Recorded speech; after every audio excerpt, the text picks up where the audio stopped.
नमस्कार दोस्तों। क्या यह कंपनी आने वाले समय में अच्छा रिटर्न्स दे सकती है? कहीं कंपनी पर कोई बड़ा कर्ज तो नहीं रहा हुआ? क्या कंपनी नुकसान में तो नहीं चल रही? क्या समय के साथ कंपनी में से बड़े इन्वेस्टर बाहर तो नहीं निकल रहे?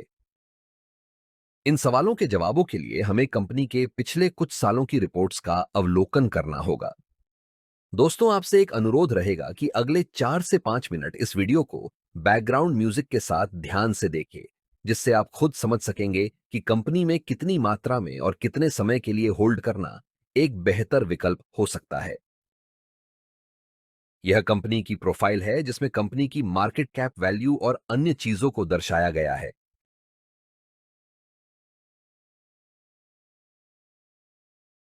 कंपनी के स्टॉक की वैल्यू में होने वाले बदलाव को ग्राफ के माध्यम से देख सकते हैं और इससे अंदाजा लगाया जा सकता है कि कंपनी के स्टॉक वैल्यू में कितना फेरफार हुआ है।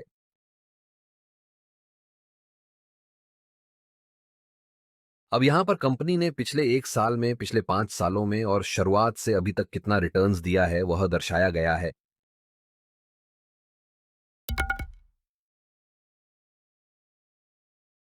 दोस्तों, अब हम कंपनी की फाइनेंशियल रिपोर्ट को देख लेते हैं कि कंपनी कितना रेवेन्यू और प्रॉफिट बना पा रही है। क्योंकि कंपनी को आगे बढ़ने के लिए अच्छा प्रॉफिट बनाना भी जरूरी होता है, तो नीचे की रिपोर्ट पर ध्यान दे।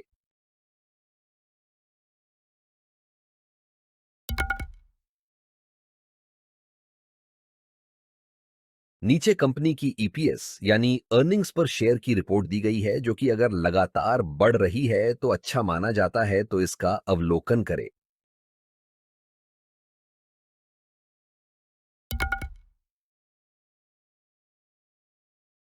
नीचे कंपनी की डीपीएस यानी डिविडेंड पे आउट रेशियो को दर्शाया गया है।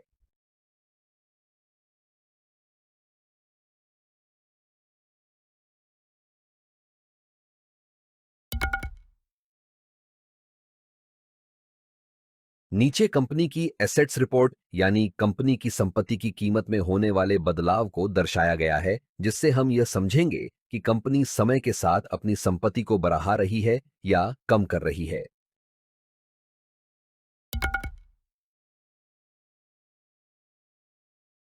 नीचे कंपनी की कैपिटल एक्सपेंडिचर्स की रिपोर्ट को दर्शाया गया है, जो अगर समय के साथ बढ़ता है तो यह कंपनी की ग्रोथ के लिए अच्छा माना जाता है।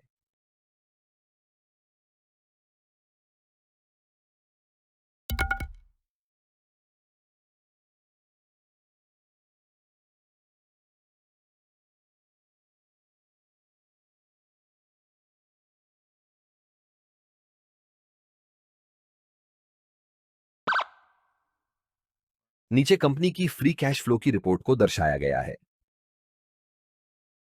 नीचे कंपनी के द्वारा दिए गए पिछले 5 डिविडेंड की रिपोर्ट्स का अवलोकन करें और जाने कि कंपनी डिविडेंड के मामले में कैसी रही हुई है।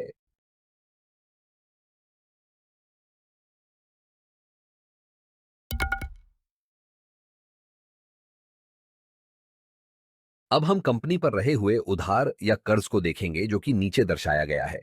अगर यह समय के साथ कम हो रहा है तो अच्छा माना जा सकता है, पर अगर लगातार बढ़ रहा है तो वह अच्छा संकेत नहीं माना जाता।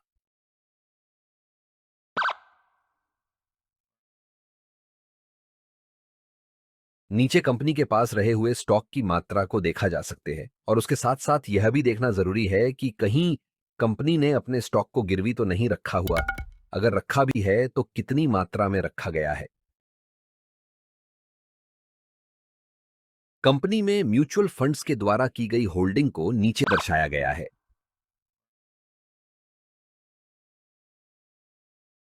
कंपनी में अदर डोमेस्टिक इंस्टीट्यूशंस के द्वारा की गई होल्डिंग को नीचे दर्शाया गया है।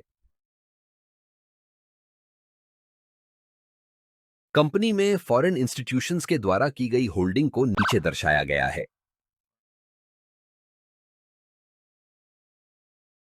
कंपनी में रिटेल और अन्य के द्वारा की गई होल्डिंग को नीचे दर्शाया गया है। पिछली रिपोर्ट्स के अनुसार कंपनी में बड़े इन्वेस्टर्स कितनी मात्रा में रहे हुए हैं, उसके हिसाब से यहां हम रेटिंग देंगे। क्योंकि अगर कंपनी में ज्यादा मात्रा में बड़े इन्वेस्टर्स रहे हुए हैं तो वह एक अच्छा संकेत माना जाता है, और अगर न के बराबर ही रहे हुए हैं तो वह एक अच्छा संकेत नहीं माना जाता। यह कंपनी के टॉप कॉम्पिटिटर्स को दर्शाया गया है।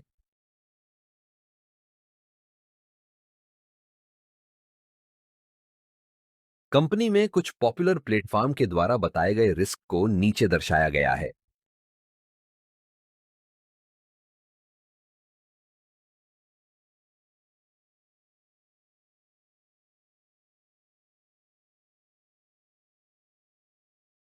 ऊपर की सभी रिपोर्ट्स का अवलोकन करने के बाद 5 स्टार में से दी गई रेटिंग को नीचे दर्शाया है, जो आपको कुछ निर्णय लेने में मदरूप हो सकते हैं। तो आपको इस कंपनी के स्टॉक के बारे में क्या कहना है? हमें कमेंट जरूर करें।